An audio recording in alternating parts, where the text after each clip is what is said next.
Kilala si Islao sa buong Capiz, lalo na sa maliit na barangay kung saan siya nakatira, na kung tawagin ay Batabat, bilang mahusay na antingero at manunugis ng aswang. Sa tuwing may sumasalakay na aswang sa isang lugar, ay si Islao ang agad na tinatawag. Gamit ang kanyang kaalaman sa paggamit ng mga agimat at mutya at ang husay niya sa pakikipaglaban, ay palagi siyang nagtatagumpay sa kanyang misyon. Kaya marami ang humahanga sa kanya. At ang mga aswang ay kinatatakutan ang kanyang pangalan. Ngunit hindi lahat ng aswang ay pinapatay ni Islao. May ilan na hinuhuli niya lang at ikinukulong sa isang isla kung saan isang dating mahusay na manunugis ang nagbabantay. Yun ay walang iba kundi ang matandang si Mangkulas. Ginagawa yun ni Islao at ni Mangkulas dahil naniniwala sila na ang mga aswang ay nararapat din na ituring na parang isang tao na kapag nakagawa ng mali ay kailangan na parusahan at ikulong. Gaya na lang ng maaliwalas na umaga na yun. Sakay si Islao ng kanyang malaking bangkang dimotor patungo sa isla ni Mangkulas. Nakaupo si Islao sa unahan. Sa likuran niya ay makikitang nakatali ng makapal na lubid ang isang matandang babae na payat. Kulubot ang balat at may mahabang kuko na parang hindi naputol ng maraming taon. Isa yung tiktik na nahuli niya kagabi matapos niyang sundan ang malaibo nitong tunog sa gitna ng kagubatan. Nanginginig ang matanda, hindi dahil sa lamig, kundi dahil sa galit. Halos hindi ito kumikilos, pero ramdam na ramdam ni Islao ang matalim nitong titig sa kanya. Makalipas ang ilang oras na paglalakbay sa dagat, ay narating na ni Islao ang isla ni Mangkulas. Tumayo siya at hinila ang lubid at pinababa na ang matanda sa buwanginan. Umangil na parang mabangis na hayop ang matandang babae at matalim siyang tinignan. Aba, punyemas kang tiktik kang tapang mo pa rin ah. Hoy ikaw, magpasalamat ka dahil buo ka pang nakarating dito. Kasi yung iba, hindi na halos nadadala sa islang to at napapatay ko na. Pero sana, magbagong buhay ka rito. Sa di kalayuan, natanaw ni Islao si Mangkulas na papalapit sa kanya. May dala itong mahabang tungkod. Lumapit ito, pinagmasdan ang matandang tiktik bago tumingin kay Islao. Aba, mukhang matindi ang laban kagabi ah. Hindi naman po masyado. Uhaw lang talaga tong tiktik na to sa sanggol. Mabuti't nahuli ko bago makapambiktima. Mahusay ka talaga, Islao. Tara na, nakahanda na ang kulungan ng isang yan. Mabilis nilang nilakad ang masukal na daan patungo sa loob ng isla. Mataas ang damo at malagkit sa balat ang hangin. Sa wakas, narating nila ang malalaking kulungan na yari sa pinaghalo-halong bakal, kawayan at sagradong anting-anting. Narinig agad ni Islao ang mahihinang ungol at kaluskos mula sa loob ng mga kulungan. Ang mga yon ay iba't ibang uri ng mga aswang na minsang naging dahilan ng takot ng mga tao sa iba't ibang lugar. Binuksan ni Mangkulas ang kulungan at itinulak ni Islao ang matandang tiktik papasok. Mabilis nitong sinunggaban ang bakal at sumigaw ng matinis. Nilagyan ni Mangkulas ng kandado ang kulungan. Isinabit nito ang isang anting-anting sa kandado. Ang naturang anting-anting ang siyang pumipigil sa mga aswang upang makalabas sa kulungan ang mga ito. Dumadami na mga nanadala mo rito, Islao ah. Aba, Mangkulas, di mas maigi po yun. Mas dumadami sila rito, ibig sabihin, mas nagiging ligtas sa mga tao sa ating lugar at sa iba pang mga lugar. Maganda nga yun, pero delikado rin, iho. Habang dumarami ang mga kinakalaban mo, mas lalo ka nagiging target ng iba pang mga aswang. Alam ko naman po yun, Mang Kulas eh. At kahit anong oras, ay handa ko na harapin silang lahat. Hinding-hindi po sila sasantuin ng mga agimat, mutya at mga sandata ko. Tandaan mo, iho, hindi lahat ng aswang ay tatablan ng mga sinasabi mong panlaban. May mga aswang na malalakas at may kakayahan na gumamit ng itim na mahika, gaya ng mga hanagob. Sandaling natahimik si Islaw. Narinig na niya ang tungkol sa mga hanagob, pero hindi pa siya nakakatapat ng kahit na isa. Sinasabing ang hanagob ay isa sa malalakas na uri ng mga aswang dahil karamihan sa mga ito ay itinuturing na supremo o pinuno ng mga aswang.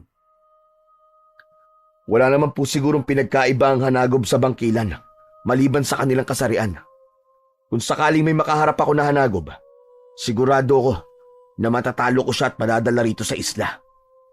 Hindi po ba may nahuli na rin akong bangkilan nun na nandito sa isla? Nagpapaalala lamang ako sa iyo, Islaw. Hindi natin masisiguro na palagi kang panalo sa iyong laban. Matapos yun, ay sandaling nagpaalam si Mang Kulas. Nang maiwanan si Islaw sa mga kulungan, ay naisipan niyang tignan isa-isa ang mga aswang na nakakulong doon. Sa bawat selda na kanyang nadaanan, ay may mga matang nagbabaga sa galit at nakatingin sa kanya. Kahit nakakulong, hindi nawala sa mga aswang ang kanilang likas na pagiging mabangis. Sa unang selda, isang lalaking may maitim na balat ang nakaupo sa isang sulok habang matalim ang matang nakatingin kay Islaw. Ang lalaking yon ay si Lucio, na isang aswang na taga-kabilang baryo. Nahuli ito ni Islaw 3 buwan na ang nakalilipas matapos nitong makapatay ng isang lalaki. Nagpatuloy sa paglalakad si Islaw. Sa pangalawang kulungan, isang matandang babae naman na payat at may malalaking mga mata ang naroon. Ang matanda ay napasinghap at napasiksik sa isang sulok nang makita si Islaw. Nagsimula itong bumigkas ng mga dasal sa lumang wika. Hindi na pinansin ni Islaw ang matanda dahil alam niya na walang epekto ang orasyon nito dahil sa nakalagay na anting-anting sa bawat kulungan. Sa dulo ng hilera ng mga kulungan, isang lalaki ang nakaupo sa lupa. Nang makita nito si Islaw, ay marahan itong tumayo at lumapit sa rehas. Ikaw sila, Kam, tama? Ang gabunan na sumalanta sa ilang pamilya sa Maindang. At ikaw naman siguro ang antingero na sumira sa buhay ko. Buhay mo? Ibig mo sabihin, buhay mo bilang aswang? Ha!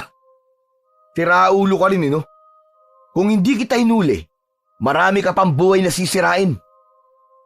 Hindi sumagot sila, Kam. Napailing si Islaw at tumuloy sa huling selda. Doon ay isang napakagandang babae ang nakaupo sa isang sulok habang hinahaplos ang mahaba nitong buhok. Maputla ang balat nito. Nang makita ng babae si Islaw, ay agad itong tumayo at lumapit sa rehas. Islaw, pakawalan mo na ako rito. Nagbago na ako. Hindi na ako papatay ng mga tao, pangako. Napangisi si Islaw. Palaging ganon si Mayang. Mapaglaro kahit nasa bingit ng kamatayan. Isa itong malakas na uri ng aswang na kung tawagin ay bangkilan. Kahit siya ay hindi makapaniwala na nagawa niyang matalo noon si Mayang sa laban at nadala niya ito sa isla. Hindi nagtagal ay lumapit muli si Mang Kulas kay Islaw. Pabalik ka na ba sa baryo, Islaw? Opo, marami pa rin po akong kailangan gawin dun eh. O sige. Mas mabuti na umalis ka na ngayon dahil madilim na ang kalangitan. Baka abutan ka ng malakas na ulan at alon sa dagat. Tumingin muna si Islaw sa mga kulungan. Tinapik niya sa balikat si Mang Kulas bago tumalikod. Naglakad siya pabalik sa kanyang bangka. Nang makasakay siya, ay binuhay niya ang makina at pinaandar yon. Habang unti-unting lumalayo sa isla, narinig pa niya ang mahihinang ungol at kaluskos ng mga aswang. mula sa kulungan. Nang makabalik na si Islaw sa baryo nila, ay agad siyang nagtungo sa taniman niya ng mga gulay at kalamansi na nasa likod lamang ng kanyang bahay. Habang hawak ang isang gulok, ay pinagmasdan niya ang kanyang mga tanim. Maliit lang ang kanyang lupain at sapat lang yun upang magkaroon siya ng kita para sa panggastos sa kanyang araw-araw. Sa umaga ay yun ang buhay ni Islaw. Maya-maya pa ay nagsimula na si Islaw na alisin ang mga damong nakapalibot sa kanyang mga tanim. Sa pagsapit naman ng gabi ay naghahanda na si Islaw sa pagroronda sa kanilang baryo. Bagamat ilang gabi nang walang pag-atake ng aswang sa lugar nila, ay gabi-gabi pa rin niya yung ginagawa. Gaya ng palagi niyang sinasabi kay Mang Kulas, ay ayaw niyang maging kampante. Sa loob ng maraming taon, ay ganun ang naging takbo ng buhay ni Islaw.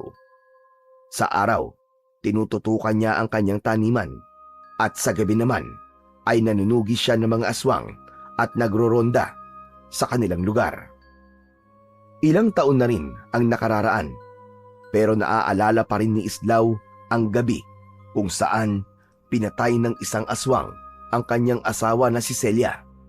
Pauwi na siya noon sa bahay nila ng gabing yun nang marinig niya ang malakas na sigaw ni Celia mula sa loob ng kanilang bahay. 7 buwan buntis noon si Celia sa kanilang unang anak. Nang dumating si Islaw sa kanilang bahay, ay huli na ang lahat. Nagkalat ang dugo sa sahig at sa gitna ng silid ay naroon ang wala ng buhay na katawan ng kanyang asawa. Wala na rin ang kanilang anak sa sinapupunan nito dahil kinuha na yon at kinain ng aswang. Hindi rin malilimutan ni Islaw ang nakita niyang aswang sa ibabaw ng kanilang bubong nang lumabas siya. Ang mapupulanong mga mata na nakatitig sa kanya bago yun tumawa at tuluyang naglaho sa kadiliman.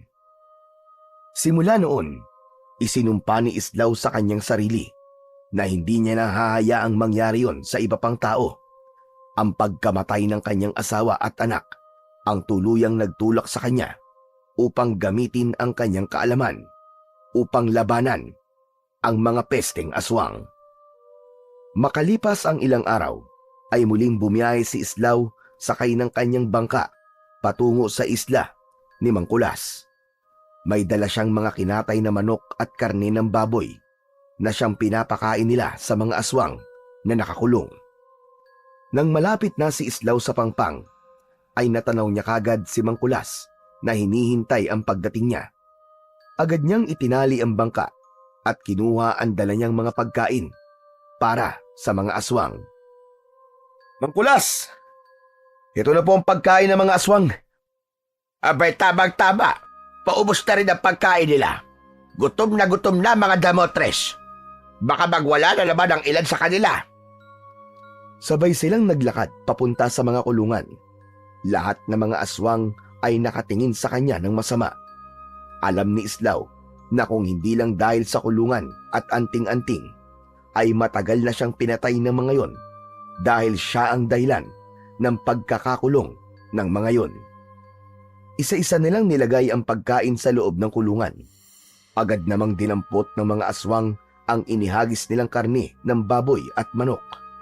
Nang simayang na ang bibigyan nila ng pagkain, ay mapanukso itong ngumiti habang dahang-dahang lumapit sa rehas. Islaw, hindi ba pwedeng tao naman ang ipakain mo sa akin? Kahit isa lang. Hoy, ikaw Mayang, tigil-tigilan mo ako ha. Alam mong hindi yun posible. Sinasanay namin kayo na karnilang hayop ang kainin. Kaya huwag ka nang umasa na bibigyan ka namin ng tao. Grabe ka. Ang seryoso mo naman. Nagbibiro lang naman ako eh. Islaw, wag mo na lang pansinin niyang si Mayang. Alam mo namang mapagbiro talaga ang isang yan. Malakas ang saltik sa utak niyan. Tuluyan nang inilagay ni Islaw ang karne ng baboy sa loob ng kulungan ni Mayang at agad yung dinampot ng bangkilan habang nakangisi.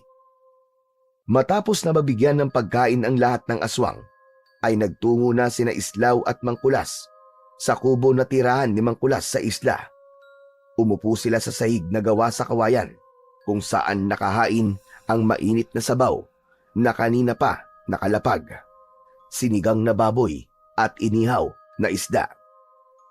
O sige na, sige na. Kumain ka na, Islaw. Niluto ko lahat ng paborito mo. Masarap yan. Aba, ayos. Maraming salamat po, Mang Kulas. Ay, oo nga pala. Wala pa bang pwedeng pakawalan sa mga aswang na narito sa isla? Wala pa. Kahit si Mayang na mahilig magbiro, hindi ko pa rin lubos sa mapagkakatiwalaan ng isang yon. Sa dami ng taong pinatay niya noon, malamang bumalik lang yon sa dating gawi. Tumango si Islaw. Alam niyang tama naman si Mang Kulas. Ang isang bangkilan na tulad ni Mayang ay hindi madaling magbabago, lalo na't isa itong uri ng makapangyarihan na aswang. Teka, kumusta na nga pala ang baryo natin? Matagal-tagal na rin akong hindi nakakauwi roon. Sa awa ng Diyos, tahimik naman po sa Batabat.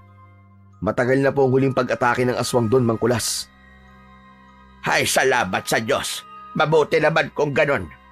Pero alam mo, habang tahimik, lalong dapat kang mag-ingat. Ang mga aswang, habang hindi gumagalaw at nananahimik, ang ibig sabihin, meron silang pinaplano.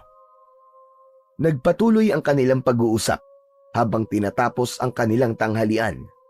Sa kabila ng katahimikan ng isla na yon, dama ni Islaw na hindi pa tapos ang laban at alam niyang tama si Mang Kulas na maaaring isang araw ay maging magulo na naman ang baryo nila dahil sa mga aswang. Pagsapit ng hapon, nagdesisyon na si Islaw na umalis sa isla. Habang naglalakad sila ni Mang Kulas patungo sa dalampasigan, ramdam niya ang malamig na simoy ng hangin na nagmumula sa dagat. Ang araw ay unti-unti nang lumulubog at ang kalangitan ay nagkukulay kahil na. Pagdating nila sa bangka, tinulungan siya ni Mang Kulas sa pagtatanggal ng pagkakatali nun sa isang puno ng nyog. Mang Kulas, matanong lang ho kita. Kailangan niyo na po ba ng katulong sa pagbabantay ng mga nakakulong na aswang dito? Sa ngayon ay hindi pa naman. Kaya ko pa. Malakas pa ako. Pero, ang iniisip ko, hanggang kailan natin makakayang ikulong ang mga aswang dito sa isla? Kung sa pinansyal na aspeto ang iniisip nyo, wala ho kayong dapat na ipag-alala. May mga pribadong sektor na tumutulong sa atin pagdating sa pera. Sana ay hindi sila magsawa sa pagtulong sa atin, Islaw. Sana nga po. Pero karamihan naman po sa kanila ay yung mga taong natulungan ko din nun. Siguro po paraan din nila yon ng pagtanaw ng utang na loob sa akin. Sige na, sige na. Mag-iingat ka sa paglalakbay, Islaw. Bumalik ka kagad kung may balita ka. Kayo rin po, Mang Kulas. Mag-iingat po kayo palagi dito sa isla. Matapos yun, ay sumakay na si Islaw sa bangka. Pinaandar niya na yon palayo sa isla. Makalipas ang ilang araw, ay muling nagkaroon ng takot ang mga tao sa baryo ni na Islaw. Sunod-sunod ang balita tungkol sa mga alagang hayop na natatagpuang patay. Alam ni Islaw na hindi yun gawa ng mababangis na hayop. Sigurado siya na may aswang na muling umaaligid sa kanilang lugar. Kaya naman, mas lalo niyang pinaigting ang pagbabantay tuwing gabi upang masiguro niya ang kaligtasan ng bawat tao sa kanilang lugar. Isang araw, naisipan ni Islaw na sabihin kay Mang Kulas ang bagay na yon. Sakay ng kanyang bangka, muling nagpunta si Islaw sa isla ni Mang Kulas. Pagdating niya sa dalampasigan, ay agad siyang sinalubong ng matanda. Aba, Islaw! Ang bilis mo naman yata bumalik dito. May problema ba? Mang Kulas, masamang balita. May aswang na naman po sa baryo natin. Ilang alagang hayop na po natatagpo ang patay. Aba, Sus Mariosep. Sigurado na paunang pag-atake lang yon. Darating ang araw na mga tao na ang bibiktimahin ng mga aswang na yon. O ngayon, ano na ang balak mo, Islaw? Nag-aalala tuloy ako sa mga tao sa baryo natin. Wala ho kayong dapat ipag-alala, Mang Kulas. Sigurado akong gaya ng ibang aswang na nakaharap ko, matatalo ko rin ang isang yon. At kung siswertein, makukulong natin siya dito sa isla, kasama ng iba pang mga aswang. Islaw, mag-iingat ka. Alam mong habang dumarami ang mga aswang na nakakaharap mo, ay mas lalong lumalaki ang panganib sa iyong buhay. Sanay na po ako, Mang Kulas. Matagal na po akong hinahabol ng kamatayan. Pero hindi ko siya basta-basta hayaang abutan ako. Matapos na maipaalam ni Islaw kay Mang Kulas ang nangyayari sa kanilang baryo, ay nagpaalam na siya rito. Sumakay na siya sa bangka at bumiyahe paalis sa isla, dala ang pag-asa na mapagtatagumpayan niya ang panibagong banta sa kanilang baryo. Isang gabi, habang nagroronda si Islaw sa baryo, dala ang isang buntot ng pagi. Nakasabit sa kanyang leeg ang isang makapangyarihang agimat na pangontra sa mga aswang na maraming beses nang nagligtas sa kanyang buhay. Ang malamig na hangin ng gabi ay may dalang hindi maipaliwanag na kilabot na parang may kung anong masamang nilalang ang nagmamasid at naghihintay ng tamang pagkakataon sa dilim para umatake. Habang naglalakad si Islaw sa gitna ng kadiliman, ay may narinig siyang mahihinang kaluskos mula sa bubong ng isang bahay. Pag-angat niya ng tingin, ay nanlaki kagad ang kanyang mga mata sa kanyang nakita. Isang malaking nilalang ang nakaupo sa ibabaw ng isang bubong ng bahay sa kanyang kaliwa. Ang nilalang na yon ay may maitim na balat at umaalingasaw ang masangsang na amoy nito. Meron yung mahaba at matalim na mga pangil. Ang mga mata ay tila nagliliyab sa pulang liwanag. At ang katawan nito ay natatakpan ng parang sinaunang baluti na may nakaukit na mga simbolo. Ang mahahabang daliri nito ay may matutulis at baluktot na kuko. Agad na naramdaman ni Islaw na yun ang aswang na ilang gabi nang umaatake sa kanilang baryo, kaya matapang niya yung sinigawan. "Hoy! Diablong buwang ka! Bumaba ka rito! Ako ang harapin mo!" Dahan-dahang tumayo ang nilalang sa bubong. Sa isang iglap ay tumalon ito mula sa bubong at malakas na bumagsak sa lupa. Nagsimulang lumapit ang aswang kay Islaw at sa bawat hakbang nito ay ramdam ni Islaw ang bigat at lakas ng presensya nito. Huminto ang aswang, ilang di pa lamang ang layo kay Islaw. Sa wakas, nakaharap na rin kita, Islaw. Maraming beses ko nang narinig ang tungkol sa'yo. Maraming aswang ang takot sa pangalan mo. Biruin mo, kahit nag-iisa ka lang, ay marami ka na napabagsak na mga kauri ko. Kahanga-hanga ka. Tama ka, at sisiguraduhin ko, nasusunod ka na sa kanila, kaya dapat ka lang na matakot sa akin kagaya nila. Ako, matatakot sa'yo. Hindi ako katulad ng mga karaniwang aswang na nakaharap mo. Ako si Lumad, isang hanagob.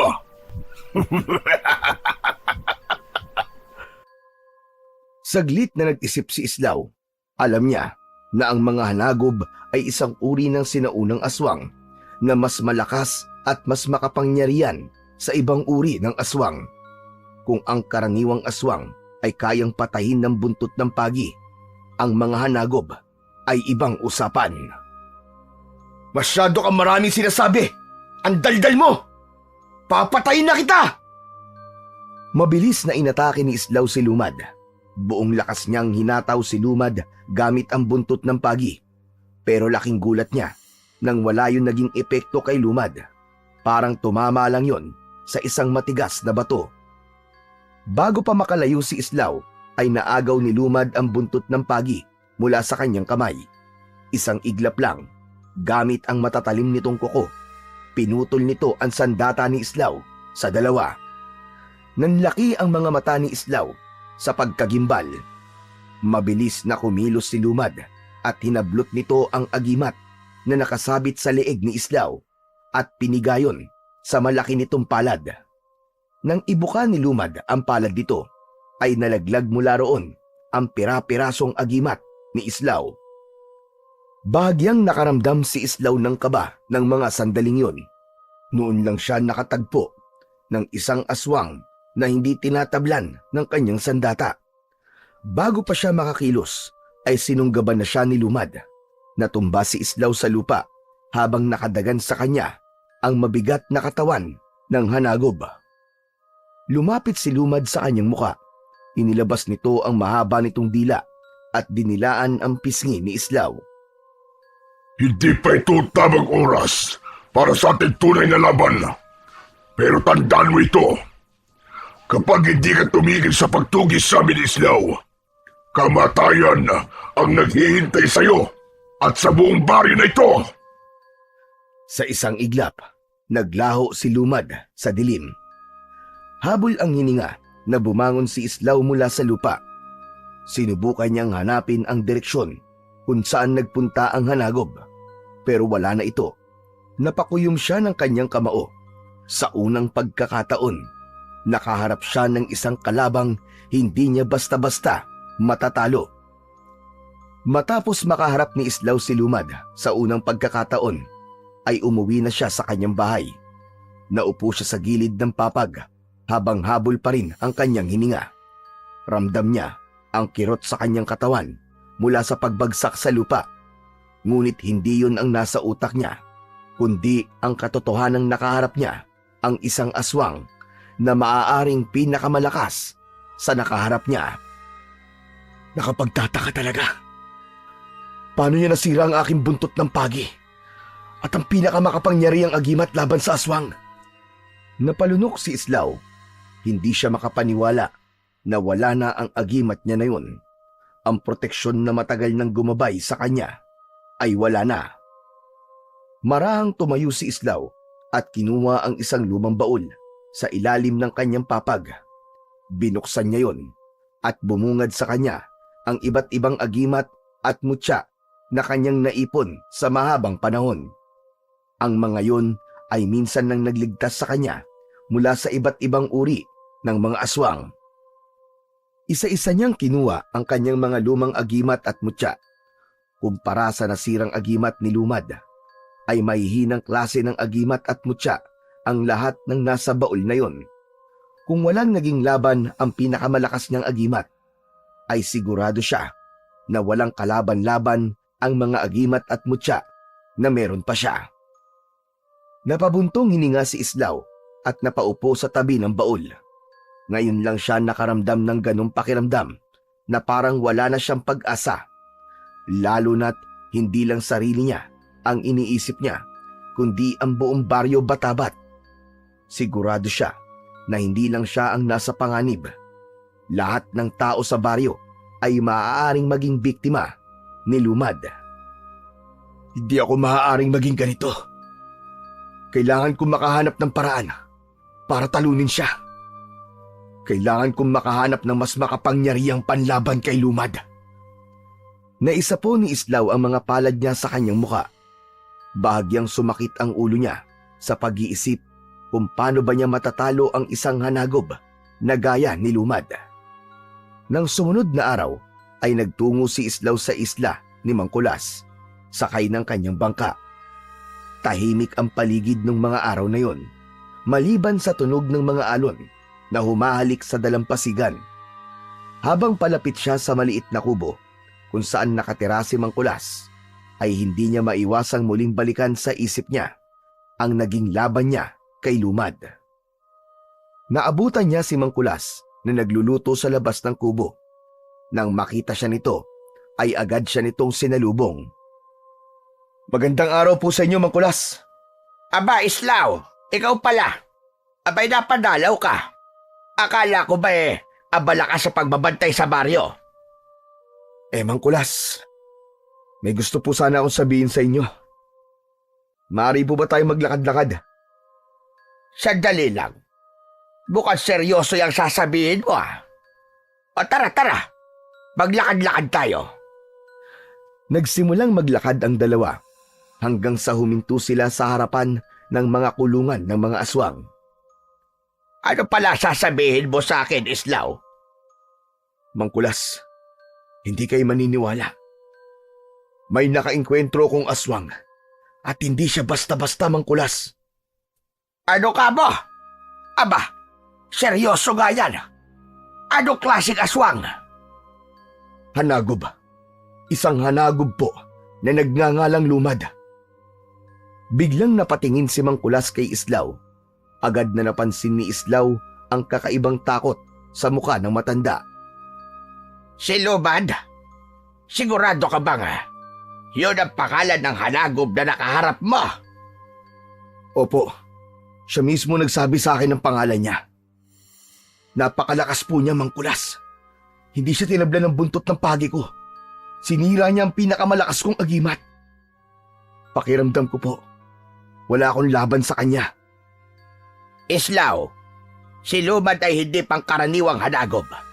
Maraming taon na siyang nabubuhay. Pero sa kabila noon, ay hindi nababawasan ang kanyang lakas.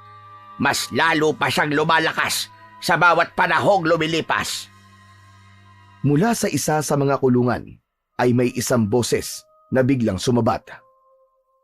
Kaya naman pala parang may kakaibang amoy sa hangin. Amoy ng pagkatalo at pagbagsak mo, Islaw. Napalingon si Islaw at Mangkulas sa kulungan. Si Lakam, isang gabunan na matagal nang nakakulong sa isla, ay nakangisi habang nakahawak sa bakal na rehas. At kailan ka pa natutong makinig sa usapan ng iba, Lakam? Paanong hindi ko kayo maririnig? Dito kayo nag-uusap malapit sa akin. Si Lumad na pala ang kalaban mo ngayon. Napakatagal ko nang hindi naririnig ang pangalan niya. Lakam, ang ibig mo bang sabihin na kilala mo siya? Hindi lang basta kilala. Personal ko siyang kakilala dahil dati akong alagad ni Lumad. Ano ka mo? Alagad ka ni Lumad? Binibiro mo ba kami? Matagal ng panahon yon, Islaw. Noon, naniwala ako si Lumad ang pinakadakilang pinuno ng mga aswang. Isa siyang mandirigmang hindi natitinag. Hindi nasusugatan. Hindi rin natatalo. Pero alam mo ba ang totoo? Isa siyang halimaw na walang ibang nais kundi ang pagharian ng takot sa lahat. Auman o aswang. Kaya kailangan ko siyang pigilan. Kailangan ko siyang mapatay. O kung hindi man, ay maikulong dito sa isla.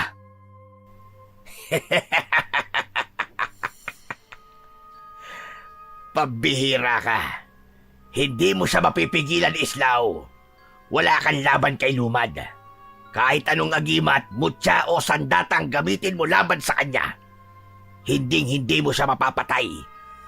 Nananaginip ka kung iisipin mong may laban ka sa kanya. Ano ang ibig mo sabihin, Lakam? Simple lang. Ang kapangyarihan ni Lumad ay higit pa sa iniisip nyo.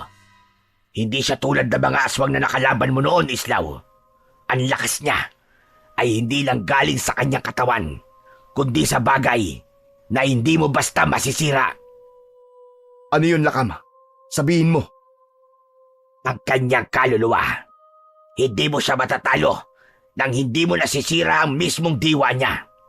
At walang sino man ang nakagawa nun. Kung ganun, Lakam, alam mo ba kung paano siya matatalo? Hindi ko alam. At hindi ko alam kung may paraan nga ba. Pero isang bagay lang ang sigurado ko, Islaw. Mamamatay ka sa mga kamay ni Lumad.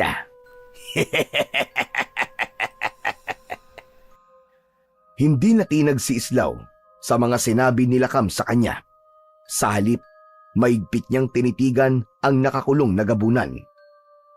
Sisiguraduhin kong makakasama niyo rin dito si Lumad sa islang ito. Makukulong din siya rito. Kasama niyo. Nakakatawa ka, Islaw. Hindi mo nga ako kayang patay noon. Si Lumad pa kaya na ilang libong beses na mas malakas kaysa sa akin. Huwag mo na lang siyang pansinin, Islaw. Tara sa loob ng aking kubo. May ibibigay ako sa'yo. Bago pa muling makapagsalita si Lakam, tumalikod na si Islaw at sumunod siya kay Mangkulas. Ngunit hindi pa rin siya tinigilan ng gabunan. Islaw! Katapusan mo na! Kahit anong gawin mo, hindi mo matatalo si Lumad. Kung ako sa'yo, maghukay ka na ng libingan mo! Hindi na lumingon si Islaw. Alam niyang wala siyang mapapala sa pakikinig sa mga panunuya ng isang aswang. Ngunit kahit hindi ipakita, hindi pa rin niya kayang alisin ang bigat sa kanyang dibdib. Ang kaba, ang takot. Habang naglalakad sila patungo sa kubo ni Mang Kulas, unti-unting bumigat ang mga hakbang ni Islaw. Naisip niya na baka nga tama sila Kam, baka nga wala siyang laban kay Lumad. Makalipas ang ilang minutong paglalakad, ay pumasok na si Islaw sa kubo ni Mang Kulas. Nakasunod siya sa matanda.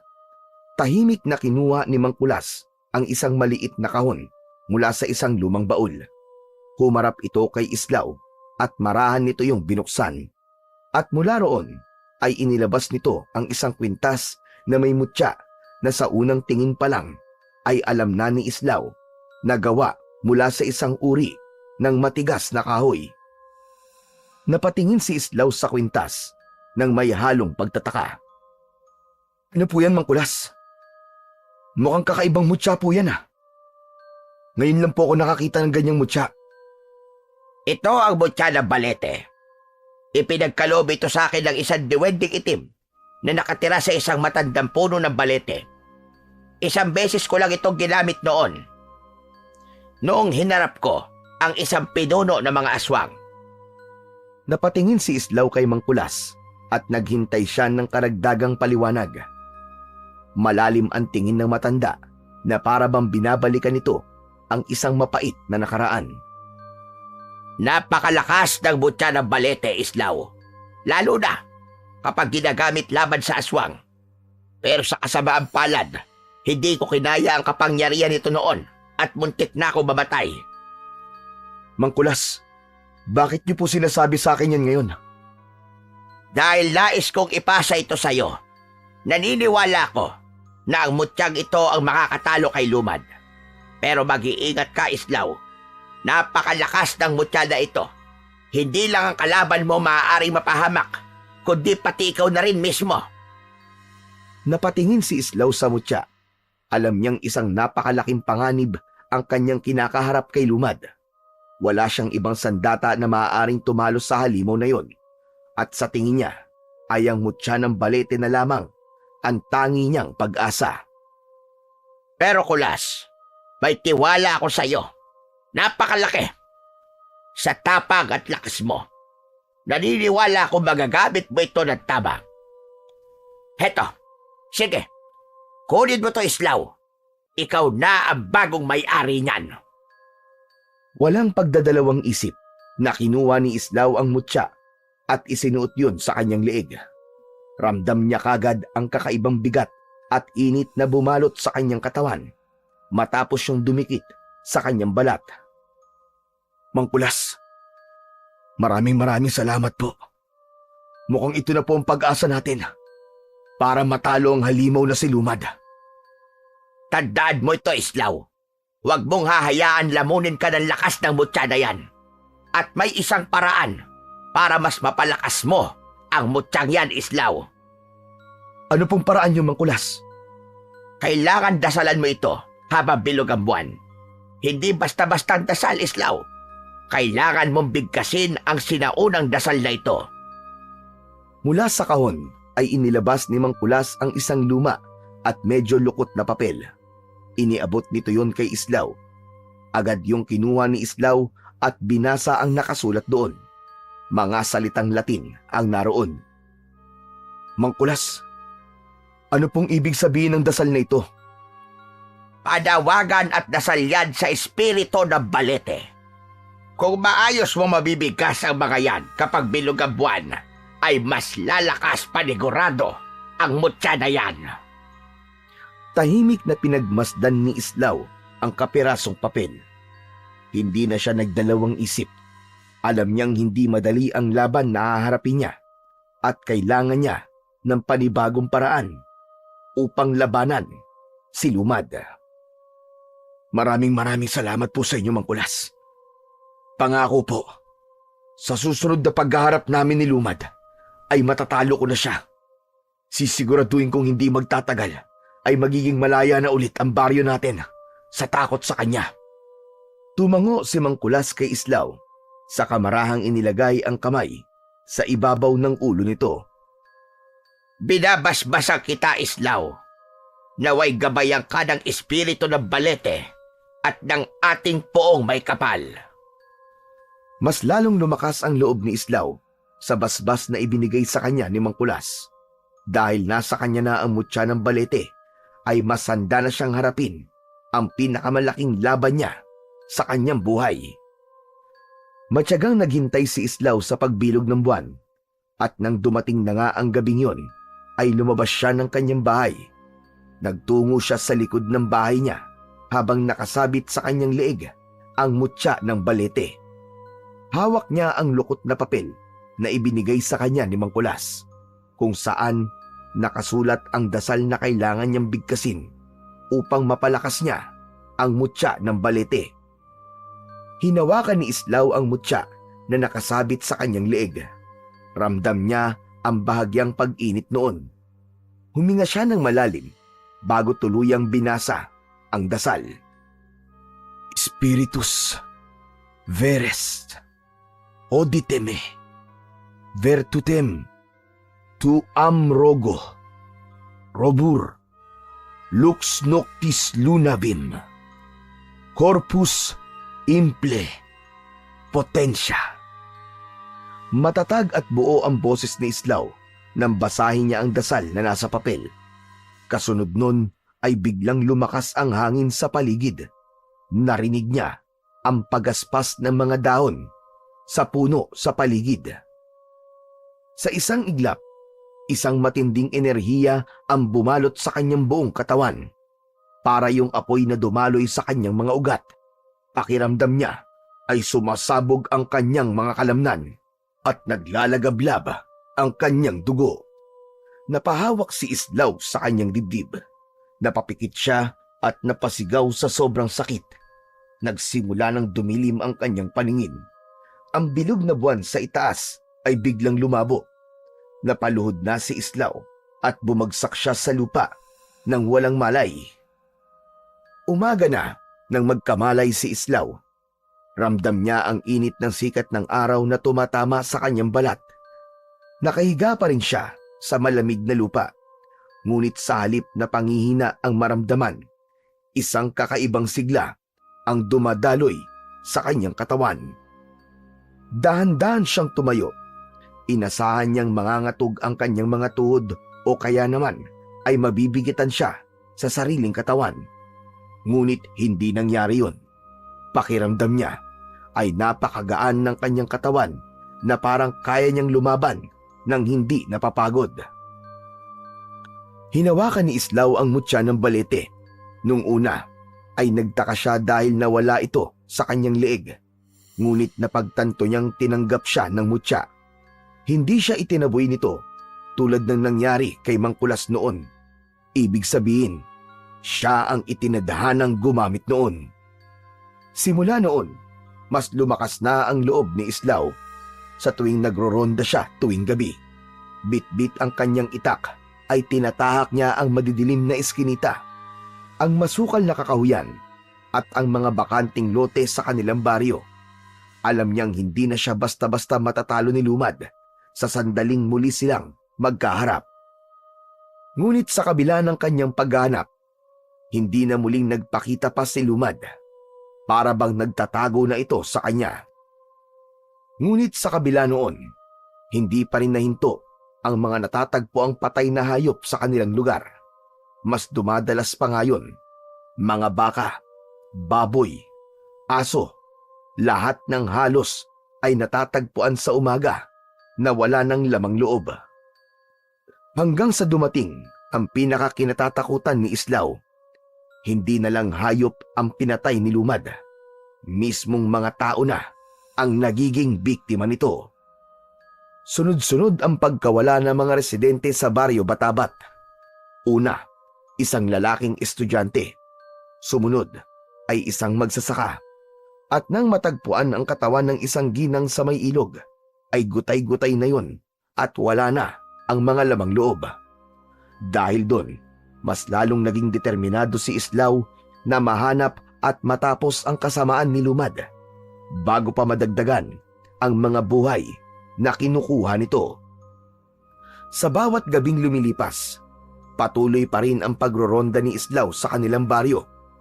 Hindi siya tumigil sa paghahanap kay Lumad, ngunit tila lalo lamang itong nagiging mailap hanggang sa dumating na ang gabing hinihintay ni Islaw.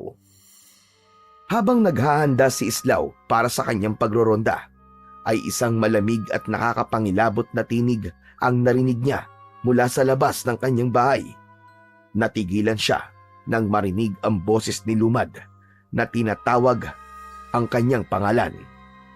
Natigilan si Islaw at bumilis ang tibok ng kanyang puso. Islaw! Lumabas ka! Hindi ba tinahanap mo ko? Rinig na rinig ni Islaw ang pagsigaw ni Lumad. Mabilis naman niyang kinuha ang itak at iniligay yun sa kaluban na nakasabit sa kanyang bewang.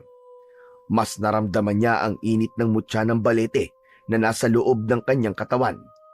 Binilungan ni Islaw ang kanyang mutya. Minamahal kong mutya, bigyan mo ako ng lakas. Pakiusap, huwag mo akong bibiguin.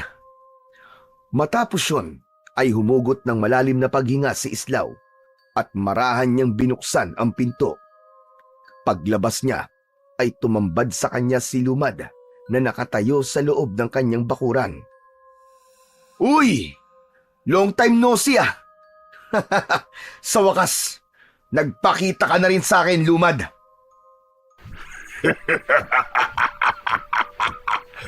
Namiss mo ba ako, Islaw? Alam kong matagal mo na akong hinahanap. Kaya ako na mismo ang nagpakita sa'yo.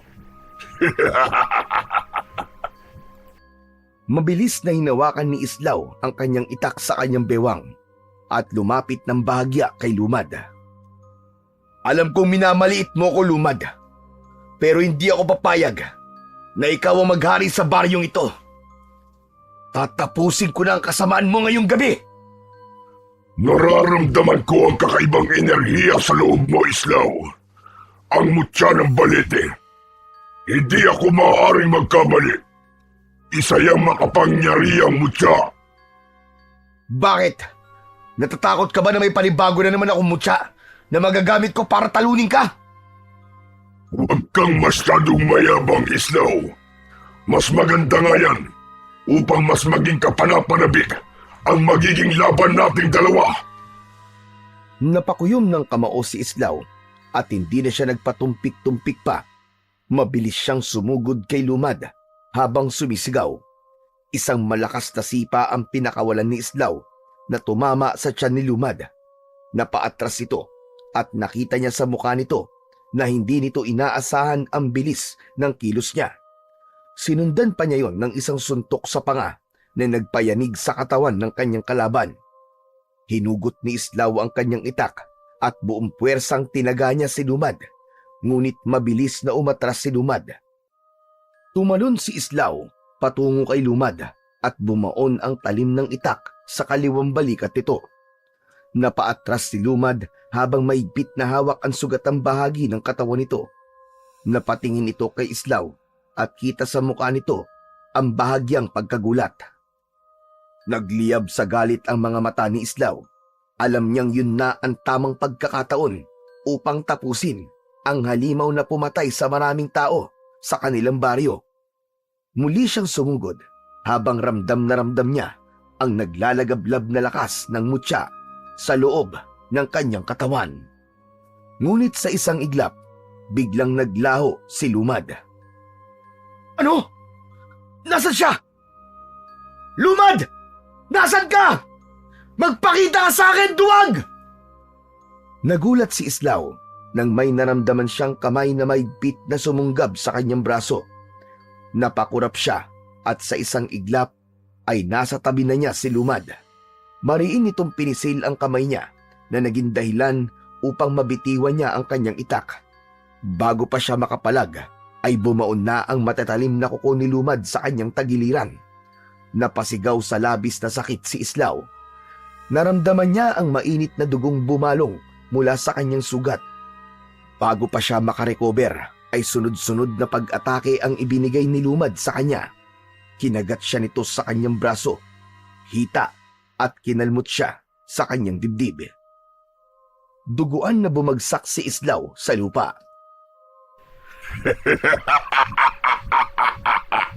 Akala mo ba ay madali mo ako mapapatay? Hunghang ka!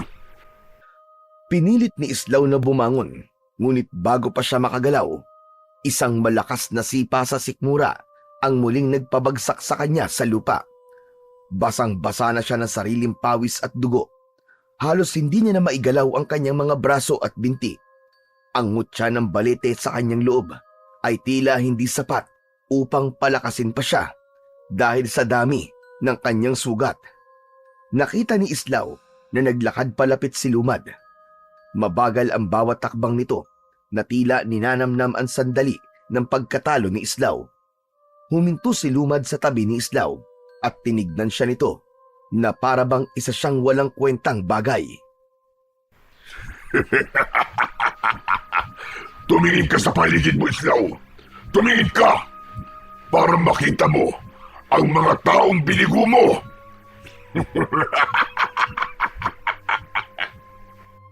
Mahina at nanginginig ang katawan ni Islaw, ngunit napilitan siyang ibaling ang kanyang paningin sa paligid. Doon niya nakita ang mga tao sa baryo na nakasilip sa kanilang mga pinto at bintana at tahimik na nakatingin sa kanya. Kita niya sa mukha ng mga yon ang takot, pangamba at panghihinayang. Ang mga taong minsang naniwala sa kakayahan niya ay tila tinakasan na ng pag-asa ng sandaling yon. Dahil doon ay nadurog ng husto ang puso ni Islaw. Akala mo ba'y matatalo mo ko, Islaw? Kahit na anong mutya o agimat pa ang gamitin mo, wala kang laban sa akin. Ako ang pinakamalakas at pinakamakapangyarihan sa lahat. Nahihibang ka para isipin na ikaw ang papatay sa kagaya ko. Ngayon, ito na ang katapusan mo, Islaw. At kapag namatay ka, isusunod ko ang lahat ng tao sa baryo ito at wala akong ititira ni isa!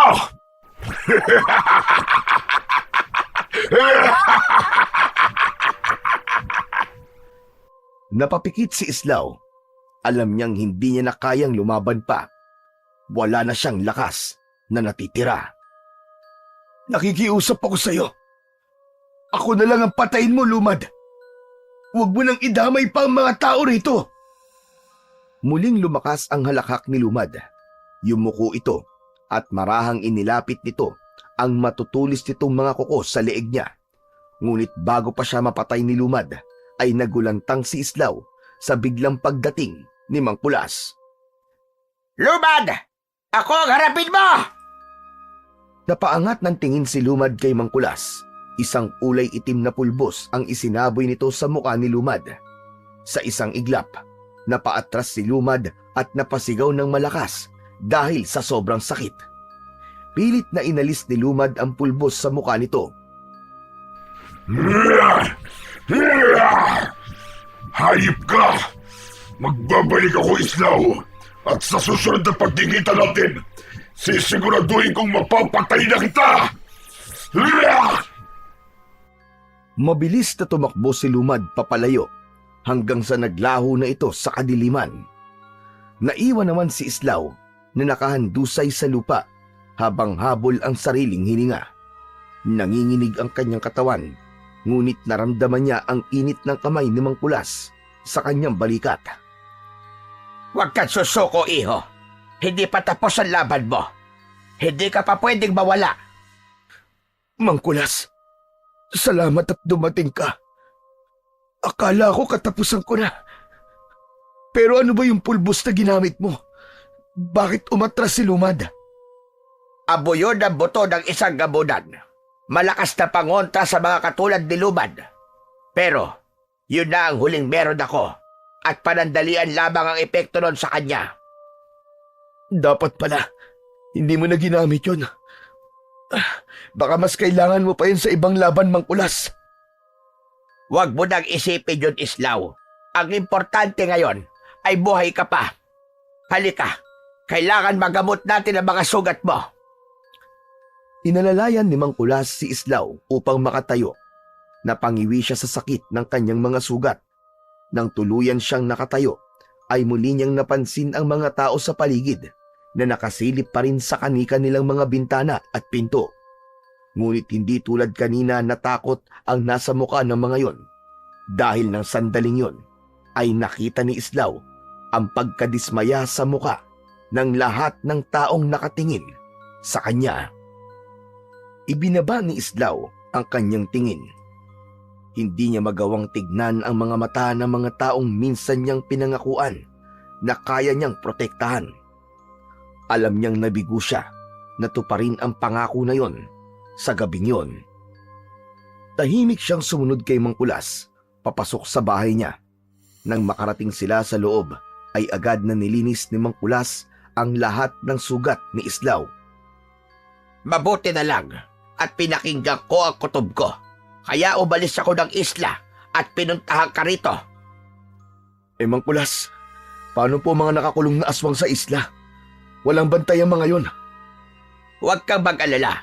Sigurado kong hindi makakawala ang mga yon. Malalakas ang mga anting-anting sa kulungan nila. Napabuntong hininga si Islaw. Wala na siyang lakas upang magtanong pa. Kaya hinayaan na lamang niya si Mangkulas na gamutin ang kanyang mga sugat. Hinayaan niyang dumaloy ang katahimikan sa pagitan nila habang unti-unting lumalalim ang gabi. Alam niyang may susunod pang laban. Ngunit sa ngayon, kailangan maghanda siya. Kailangan bumangon siyang muli upang makabawi siya sa mga tao sa kanilang baryo. Nang mga sumunod na araw, ay hindi na muna lumabas si Islaw ng kanyang bahay. Hindi dahil sa nagpapagaling siya sa kanyang mga sugat, kundi dahil sa nahihiya siyang magpakita sa mga tao. Nahihiya siya dahil alam niyang iniisip ng mga tao na tinagurian siyang kinatatakutan ng mga aswang. Pero sa kauna-unahang pagkakataon ay nasaksihan ng marami ang kanyang pagbagsak. Paminsan-minsan ay nagtutungo si Mangkulas sa bahay ni Islaw upang gamutin at palitan ang benda ng sugat niya. Mangkulas, kung ganun po pala, ay wala ring laban ng mutya ng balete kay Lumad. Kahit nasa loob ko ng mutya, ay hindi pa rin ako nagtagumpay na talunin siya. Yan din ang naisip ko. Patawarin mo ako kung binigyan kita ng pag-asa. Ang mutya ng balete, ang tanging mutya na alam kong pwedeng makatalo kay Lumad. Pero nagkamali pala ako. Mangkulas, wala naman po kayong dapat na ihingi ng tawad sa akin. Alam ko na ninais niyo lamang pong makatulong. Pero Mangkulas, ang mga tao po rito sa baryo, nahihiya po ako sa kanila. Hindi ko po kaya magpakita sa kanila sa ngayon. Ilang araw na po akong hindi lumalabas dahil sa kahihiyan po na inabot ko nung gabing naglaban kami ni Lumad. Nagpakawala ng malalim na paghinga si Mangkulas. Marahan itong tinapik sa balikat si Islaw. Siguro, mas makabubuti kung doon ka na muna manatili sa isla habang nagpapagaling ka ng mga sugat mo at nag-iisip tayo ng susunod nating plano para matalo na natin si Lumad. Pero Mangkulas, paano po mga tao rito sa baryo kung wala ako? Baka bigla pong bumalik si Lumad at umatake. Sino po magtatanggol sa mga tao kung nasa isla ko? Islaw, sa kalagayan mo ngayon ay hindi mo pa kayang labanan ulit si Lumad. Kailangan mo munang gumaling. Baka kapag hinarap mo siya sa ganyang kalagayan mo, ay tuluyang ka na niyang mapatay. Kaya kung ako sa'yo, ay sumunod ka na lamang sa sinasabi ko sa'yo. Doon ka na muna sa isla magpagaling para hindi ko na rin kailangan pang magtungo rito at iwanan na walang bantay ang mga aswang sa isla. Natahimik si Islaw at nahulog siya sa malalim na pag-iisip. Maya-maya pa ay napagtanto niya na merong punto si Mangkulas. Kaya sa huli ay pumayag siya sa ideya nito at sa araw na yon ay sumama muna si Islaw kay Mangkulas sa isla kung saan nakakulong ang mga aswang na nahuli niya noon. Nang araw din na yon ay sumama na si Islaw kay Mangkulas sa pagpunta sa isla. Napagtanto niyang hindi pa siya handa para sa muling paghaharap nila ni Lumad, kaya kailangan niyang mas palakasin ang kanyang sarili. Sa pagdating nila sa isla ay agad niyang tinulungan si Mangkulas sa pagpapakain sa mga aswang na nakakulong doon. Bitbit nila ang mga karning nakalaan para sa mga nilalang na yon. Isa-isa nilang inilagay ang pagkain ng mga aswang. Habang abala si Islaw sa paglalagay ng pagkain sa kulungan, ay narinig niya ang malutong na tawa ni Lakam. Islaw, ano ba nangyari sa'yo? Halos hindi na kita makilala sa dami ng sugat mo ah. Tumingin si Islaw kay Lakam, ngunit hindi niya ito sinagot. Nilapag na lang niya ang pagkain sa harap nito. Sigurado kong nakaharap mo na naman si Lumad at mukhang hindi naging maganda ang laban. Maswerte ka at nabuhay ka pa. Bago pa makasagot si Islaw, sumingit sa usapan si Mayang na nasa kabilang kulungan.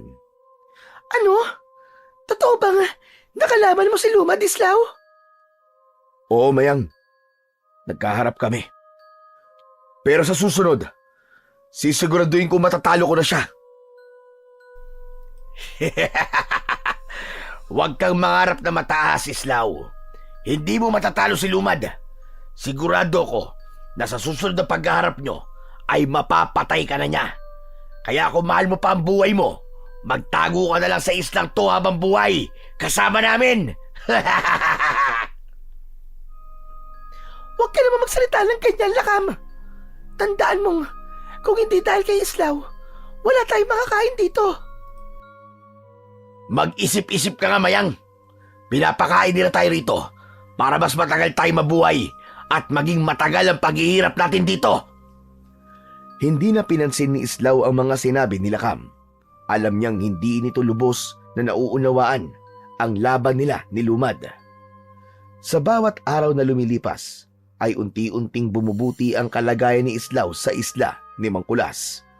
Kahit may sugat pa ang kanyang katawan, hindi siya nanatili sa loob ng kubo. Tinutulungan niya si Mangkulas sa anumang gawain, mula sa paghahanda ng pagkain hanggang sa pangangalaga sa mga halamang gamot, pagpapakain sa mga aswang at kung ano-ano pa. Sa umaga, madalas siyang nakaupo sa tabi ng dagat. Pinagmamasdan niya ang paghampas ng alon sa dalampasigan habang hinahaplos ng hangin ang kanyang balat. Alam niyang kailangan makabawi na kagad siya ng lakas upang makabalik na siya sa kanilang baryo. Isang hapon, habang nilalagyan ni Mangkulas ng bagong tapal ang sugat sa kanyang tagiliran, ay hindi na napigil ni Islaw ang sarili na magsalita sa bagay na ilang araw na niyang pinag-iisipan. Mangkulas, hindi ko lang po talaga maiwasang mag-alala sa mga tao sa baryo. Wala na ako ron para protektahan sila. Baka bumalik si Lumad doon. Baka may masaktan o may mamatay. Naiintindihan ko nararamdaman mo, Islaw. Pero hindi mo dapat kalimutan na halos ikamatay mo na ang huling laban mo kay Lumad. Hindi ka pa handa para bumalik sa baryo. Kailangan mo pang mapagaling ang mga sugat mo. Mangkulas, pero paano po kung may mangyari nga sa kanila? Paano kung wala na akong babalikan doon? Kung babalik ka ngayon, mas lalo mo lang na ilalagay sa panganib ang sarili mo. Hindi mo matutulungan ng mga tao ngayon sa kalagayan mong yan. Kung ikaw mismo ay mahina pa. Napayuko si Islaw. Alam niyang may punto si Mangkulas, pero hindi niya matanggal ang bigat sa kanyang dibdib. Ang pinakamainam mong gawin ngayon ay palakasin ang iyong sarili. Huwag kang mag-alala dahil nandito ako para tulungan ka pagdating sa bagay na yan. Malungkot na tumingin si Islaw kay Mangkulas. Napabuntong hininga na lang siya at napilitang tumango bilang pagsang-ayon sa sinabi nito. Mabilis na lumipas ang mga araw at kahit paano ay unti-unti nang nararamdaman ni Islaw ang pagbabalik ng kanyang lakas. Alam niya na mas naging mabilis ang pag-recover niya dahil sa tulong ng mutya ng balete na nasa loob ng kanyang katawan. Isang gabi, habang naghahapunan, ay pinag-uusapan ni na Islaw at Mangkulas ang maaaring paraan upang matalo si Lumad. Kahit medyo maayos na ang lagay ni Islaw, ay alam niyang hindi lang pisikal na lakas ang kailangan niya, kundi kailangan nila ng epektibong estratehiya. Alam mo na ang kakayahan ni Lumad, Islaw.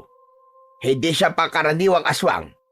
Kahit ang pinakamalakas na mutya at pinakamakapangyarihang agimat natin ay walang laban sa kanya.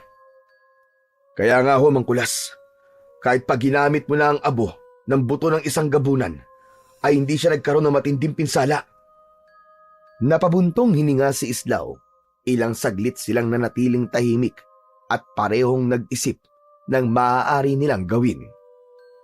Maya-maya pa ay nagpatuloy sila sa pagbibigay ng suwestyon mula sa mga ritual, bagong mutya o pagsubok na humanap ng mas malakas na anting-anting. Ngunit sa bawat ideyang naisip nila ay mas naging malinaw na walang makakapantay sa lakas ni Lumad. Kung may makakatulong lang sana sa atin na kasing lakas niya, baka magkaroon tayo na kahit na konting tsansang matalo siya. Natigilan si Islaw. Biglang may pumasok na ideya sa kanyang isip sa sinabing yun ni Mangkulas. Mangkulas, sandali. Alam ko na kung paano natin matatalo si Lumad. Kaya anong ibig mo sabihin, Islaw? Gaya ng sinabi mo, bakit hindi tayo humingi ng tulong sa mga pwedeng tumapat kay Lumad? Kumuha tayo ng mga aswang mula sa kulungan. Mga aswang na malalakas na pwedeng pumantay sa lakas ni Lumad. Ano ka ba? Aba, imposible ang naisip mo, Islaw. Hindi lalaban ng mga aswang na yon sa kauri nila, lalo na sa kagaya ni Lumad. Lalaban sila kung bibigyan natin sila ng kapalit na hindi nila matatanggihan. At ano naman ang magiging kapalit na yon? Huminga ng malalim si Islaw bago sumagot. Ang kalayaan nila. Kung yan ang kapalit na ibibigay mo sa kanila, sigurado ako na papayag nga sila. Pero sandali lang, Islaw. Meron ka na bang napiling mga aswang na nakakulong dito sa isla? Meron na po. Alam ko na kung sino may sapat na lakas para makatulong sa atin. Nagkatinginan sina Islaw at Mangkulas. Sa pagkakataon na yon, naramdaman ni Islaw na meron ng ideya si Mangkulas kung sino ang mga aswang na tinutukoy niya. Alam nila na sa susunod nilang hakbang ay maaaring magdala ng mas malaking panganib yun para sa kanila. Pero yun na lang ang natitira nilang pag-asa. Laban kay Lumad. Kinabukasan ay naglakad sina Islaw at Mangkulas patungo sa kulungan ng mga aswang. Huminto sila sa harapan ng magkatabing kulungan ni Mayang at Lakam. Dahan-dahang lumapit si Islaw sa harapan ng mga yon, habang si Mangkulas naman ay nanatiling nakatayo sa kanyang tabi. Mayang, Lakam, makinig kayong mabuti.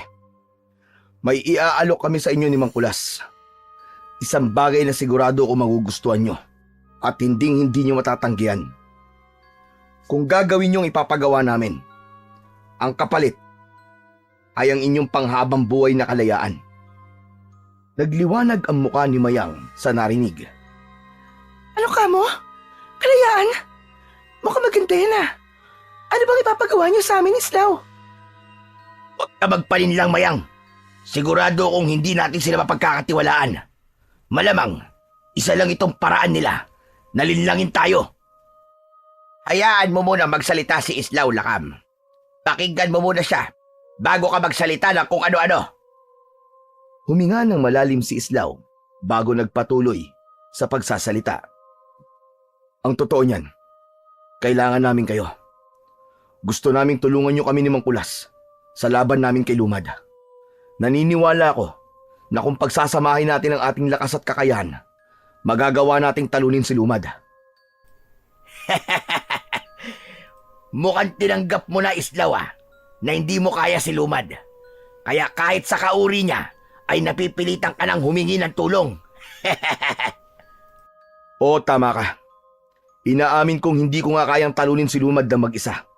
At hindi ako nahihiya sa pag-amin ng aking kahinaan. At wala ring masama sa paghingi ko ng tulong sa iba, Lakam. Napatingin si Mayang kay Islaw at tila nabighani sa tapang niyang aminin ang katotohanan na meron din siyang kahinaan. Napangiti ito at tumango. Payag ako. Tutulungan kita, Islaw. Ihibang ka na ba, Mayang?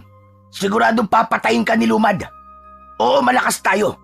Pero mas malakas si Lumad. Kakaiba siya. Paano kung hindi? Paano kung manalo tayo? 3 tayo. Laban sa isa. Malaki ang posibilidad na manalo tayo, Lakam. Matagal ko lang gustong makalaya at mabuhay nang wala sa loob ng rehas. Alam kong ganun din ang gusto mo, Lakam. Lumalim ang katahimikan sa pagitan nilang apat.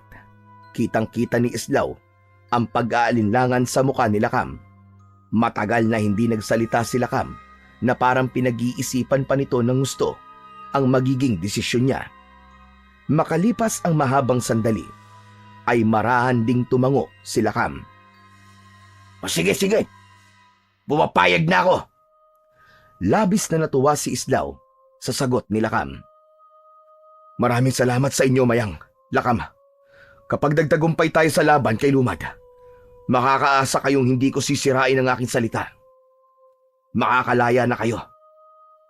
Sa umagang yon ay isang kasunduan ang nabuo sa pagitan ni Islaw at ni Mayang at Lakam.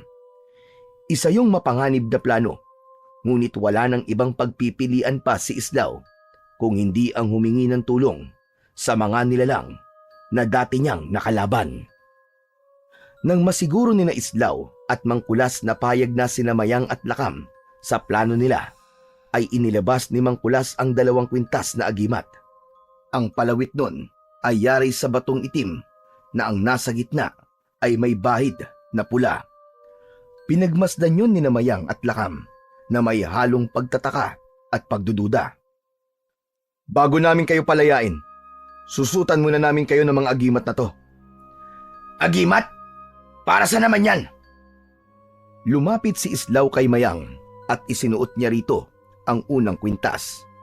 Sunod naman niyang isinabit sa leeg ni Lakam ang isa pa. Hindi niyo pwedeng alisin ang agimat na yan. Kapag inalis niyo yan, mamamatay kayo. At kung gagawa kayo ng kahit na anong bagay na hindi ko magugustuhan, isang ritual lang ang kailangan kong gawin at mamamatay rin kayo. Grabe, masyado ka namang sigurista, Islaw. Wala ka bang tiwala sa amin ni Mayang? At kailangan mo pa kaming suotan ng ganitong klase ng agimat? Hindi natinag si Islaw sa sinabi ni Lakam. Mas mabuti ng sigurado kaysa sa magsisi sa uli. Bumuntong hininga si Lakam, ngunit hindi na ito sumagot pa. Sa halip, tinignan nito ang agimat na nakasabit sa leeg nito na parang sinusuri nito yon. Samantala, si Mayang naman ay nakangiti lang na parang hindi alintana ang bantang dala ng kwintas. Maya-maya pa ay binuksan na ni Mangkulas ang kulungan ni Mayang at Lakan. Agad na lumabas si Mayang ng kulungan at para itong isang bata na tumakbo sa paligid. Dumipa pa ito at umikot habang nakatingala. Nang mahilo ito, ay natumba ito ng kusa at saka malakas na tumawa. Ay, grabe! Sa wakas, malaya na ako! Malaya na ako! Habang si Mayang ay tuwang-tuwa, nanatili namang nakatayo si Lakam sa labas ng kulungan nito. Matiim itong nakatingin kay Islaw. Tanong ko lang, kailan mo naman aalisin ang mga agimat na to sa amin ni Mayang? Sa oras na matalo na natin si Lumad, ako mismo mag-aalis yan sa inyo. Sa pagkakataon na yon, kahit paano ay nakaramdam na si Islaw ng konting pag-asa na matatalo na nila si Lumad. Ganun pa man, may kaba pa rin siyang nararamdaman, lalo na't mga aswang na kagaya ni Lumad ang makakatulong niya sa misyon na yon. Agad na sinimulan ni na Islaw, Mayang at Lakam ang kanilang mahigpit na pagsasanay bilang paghahanda sa pagharap nila kay Lumad. Sa umaga, nagsasanay sila sa lakas at bilis, ngunit sa pagsapit ng gabi, doon lumilitaw ang tunay na kapangyarihan ni Lakam at Mayang. Sa ilalim ng maliwanag na buwan, isang malalim na dagundong ang bumalot sa paligid. Nakatingala si Lakam at hinihintay ang pagbagsak ng sinag ng buwan sa balat nito. Makalipas ang ilang sandali, ay nag-iba ang anyo ni Lakam.